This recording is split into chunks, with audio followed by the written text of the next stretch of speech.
everyone, and welcome to week 5 of The Artist's Way in my bullet journal. This week was all about recovering a sense of possibility. I really feel like The Artist's Way is starting to rewire my brain. I'm feeling a lot more positive, a lot less risk averse, and I'm also starting to open up my mind to the possibilities that the universe has good things in store for me. I know that sounds a little bit woo-woo, but going through the exercises in The Artist's Way has really changed my mindset a lot over the past 5 weeks, and I'm excited to see what other changes this course will bring as I continue into weeks 6 through 12. Let's just go ahead and get right into the week 5 walkthrough. By now you're familiar with my Leuchtturm 1917 A5 dotted notebook. This is a blank journal where I'm documenting my 12-week journey in The Artist's Way.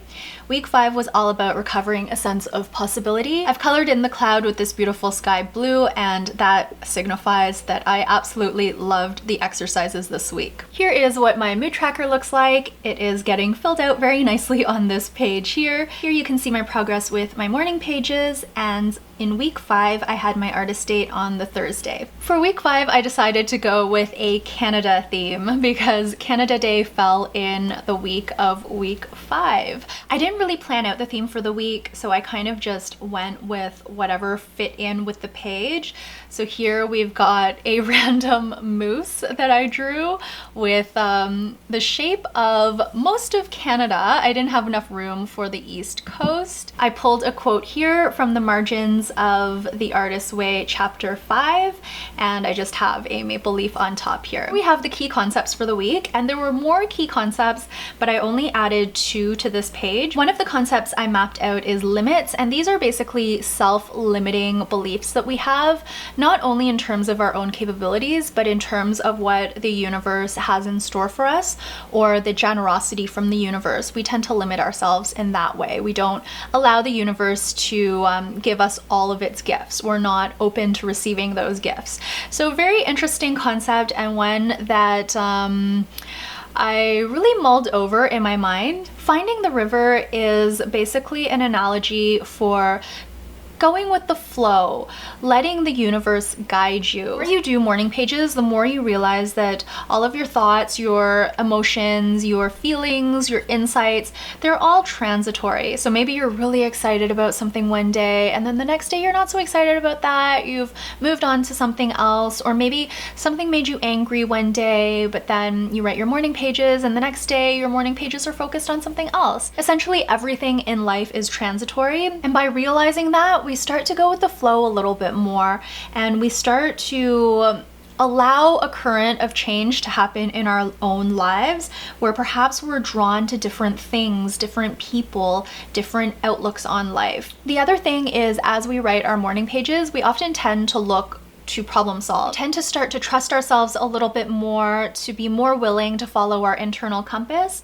And we're more gentle on ourselves and more forgiving of ourselves. So this is something that I've really noticed to be true in my own life as I'm going through the Artist's Way program, and that's what I alluded to in the intro section of this video. There were a lot of tasks this week, and as you can see, I completed all of them. They were actually very easy to complete because they were mostly lists.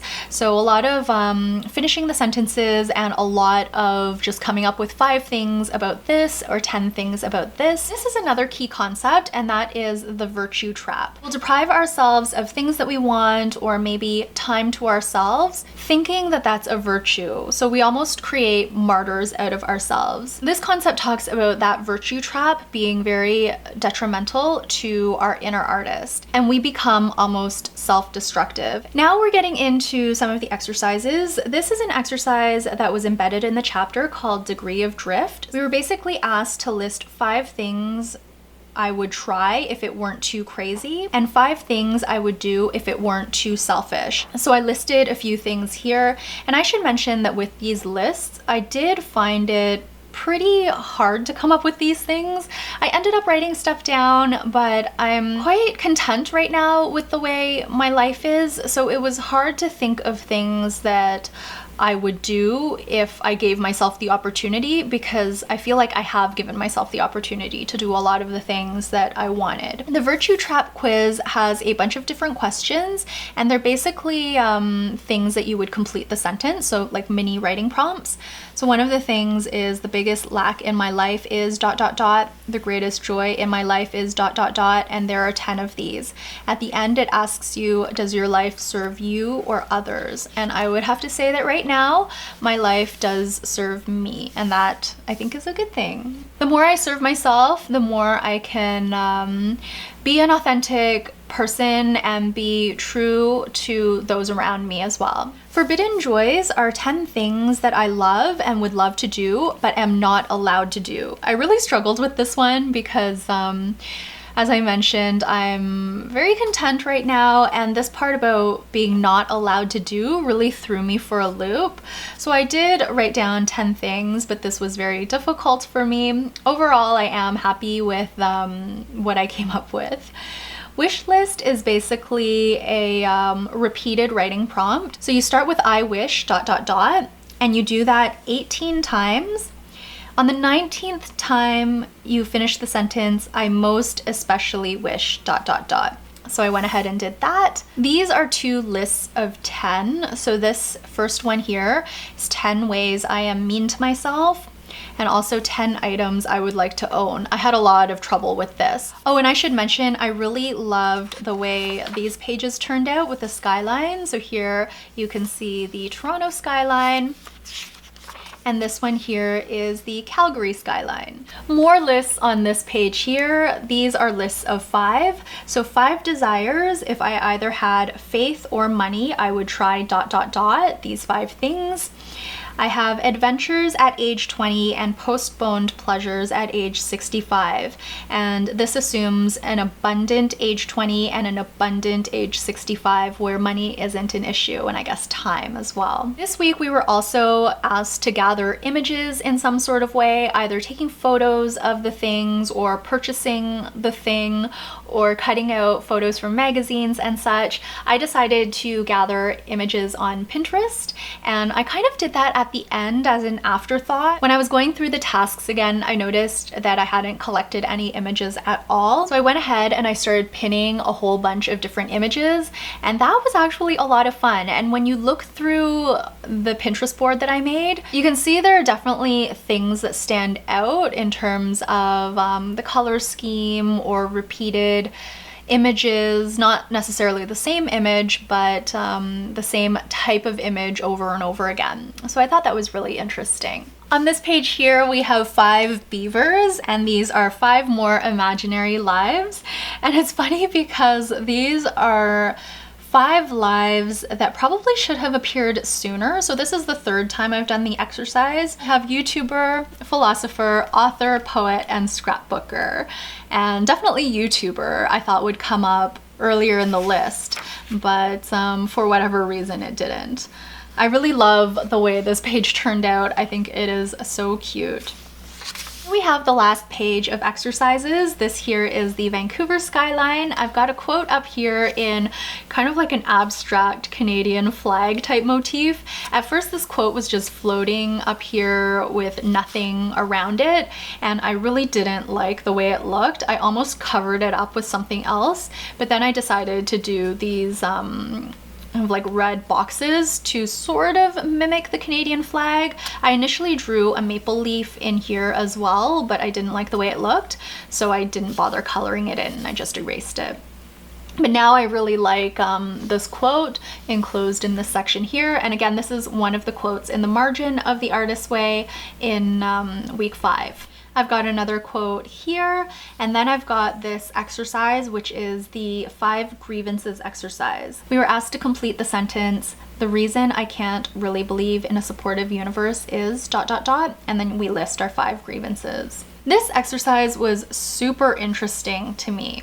We were asked to identify our favorite creative block, and for me, it's my focus and time spent on money-making activities. So this is paid work. I've always felt a fear of not having enough money or running out of money. So I often feel like if I can do paid work, I shouldn't turn it down. I should try to make as much money as I can when I still can. But of course, the time spent on paid work is also an opportunity cost. Maybe I could be doing something else that could make me happier, or maybe make me even more money down the road, or have some other benefit that I'm not realizing because I'm essentially so focused on making money in the moment. We were asked to cartoon ourselves doing our favorite creative block. So here I am working away, really worried about money. I've always been this way, where I am very financially focused and just worried about having enough money. I know I have enough money, I've got enough saved up, I've got investments and the like,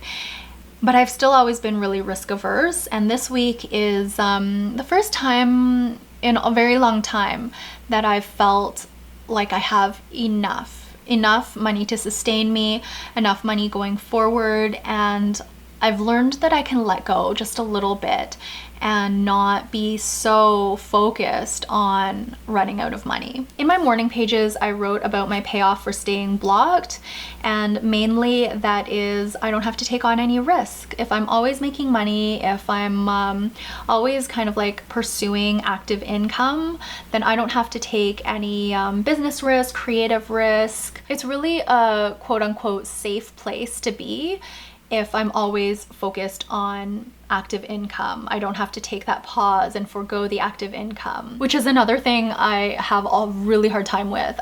If someone offers me a paid project, it's super hard for me to say no.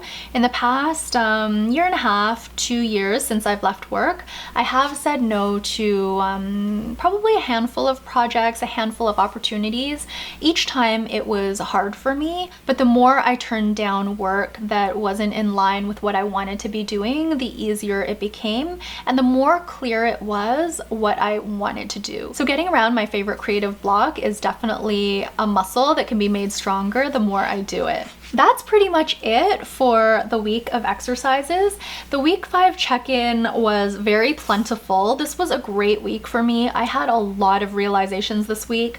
I had one session of morning pages where I wrote so fast, and I had so many ideas that it took me under 20 minutes to write my morning pages, and that is almost unheard of for me. Usually it takes me about 20 minutes, but I think I finished this set in like 16-17 minutes, which is really fast for me. That day, I kind of had a breakthrough in terms of what I wanted to do with my investments.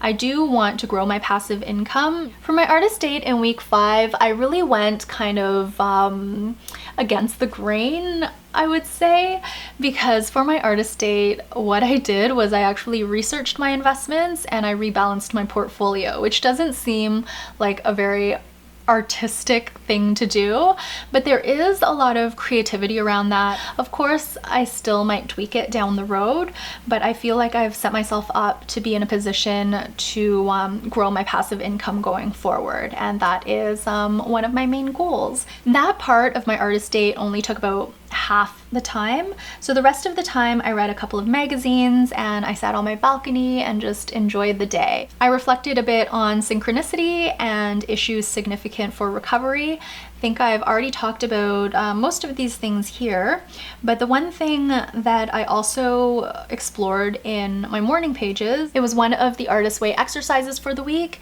was to mull over the person you blame for being blocked.